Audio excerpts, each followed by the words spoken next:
Of course, mtazamaji wa The Fact TV, karibu sana tuweze kuziangazia taarifa mbalimbali za kimichezo hii leo. Lakini kubwa zaidi tunaangazia kunako kufuzu kwa timu ya taifa ya Tanzania kunako hatua ya 16 bora. Mashabiki wengi wa Tanzania wameachwa na maswali mengi kwamba Tanzania imewezekanaje kufuzu, angali pia wamewiana alama na timu ya taifa Angola.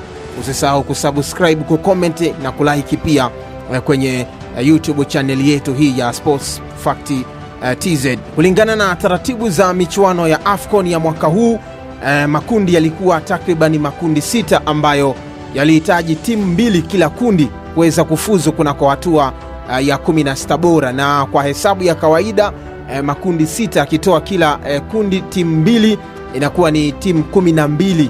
Timu 4 zilitakiwa kufuzu kama best loser kwa kila kundi. Sasa kwetu sisi kwenye sasa ukitazama kwa makundi timu 12 zikishapatikana, ilikuwa inasalia kuangalia kwa best loser.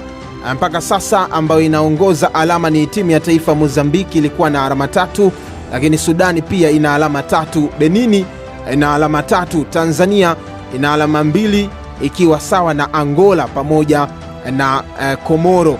Kwetu sisi Tanzania, faida tuliyokuwa nayo ni kupata matokeo kwa kila mchezo.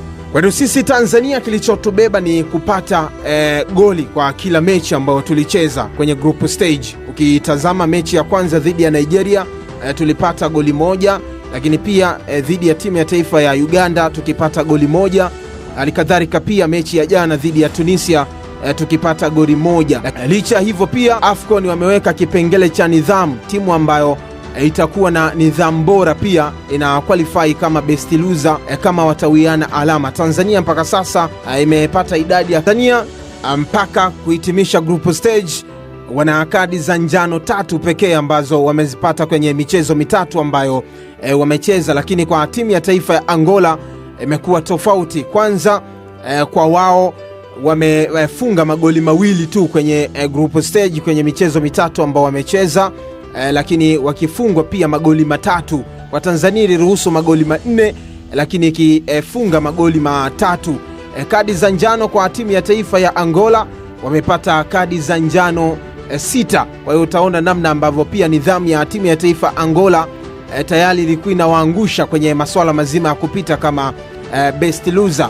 Utofauti wa magoli ulikuwa ni goli 1, lakini utofauti wa magoli kufunga pia sisi tumefunga magoli mengi kuliko timu ya taifa ya Angola. Wasiwasi wa mashabiki pia ni kuhusiana vipi kama timu ya taifa ya Equatorial Guinea itapata matokeo hii leo ama Gaboni itapata matokeo hii leo. Ni kufahamisha tu ya kwamba kama timu ya taifa ya Equatorial Guinea itapata matokeo hii leo, basi Zaire Shaili itakwenda kumshusha timu ya taifa Sudan.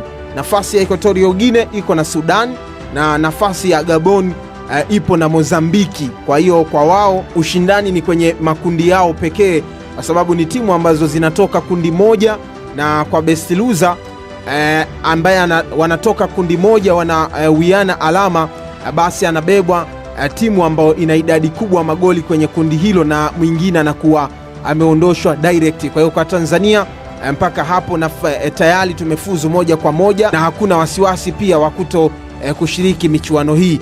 Na ratibu inaonyesha Tanzania itacheza mchezo wake wa 16 bora tarehe 4 dhidi ya timu ya taifa Morocco, mchezo ambao utachezwa majira saa 1 kamili za jioni kule nchini Morocco. Kwa hiyo ni maandalizi sasa kwa mwalimu Miguel Gamondi kwenda kujiandaa kwa ajili ya kukabiliana na taifa la Morocco. Ni mchezo wa kisasi by the way, kwani pia timu ya taifa Morocco kunako finali za CHAN ndiyo ambayo iliondosha Tanzania kunako hatua robo finali.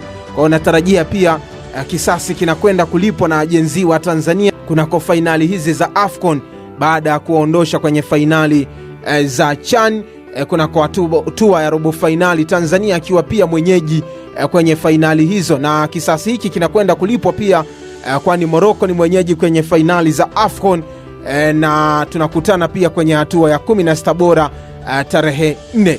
Of course, baada ya timu ya taifa ya Tanzania Taifa Stars kufuzu hatua ya 16 bora kwenye michuano ya AFCON 2025, imefanikiwa kuvuna kiasi cha dola za Kimarekani 800,000 sawa na shilingi bilioni 1.9 za Kitanzania.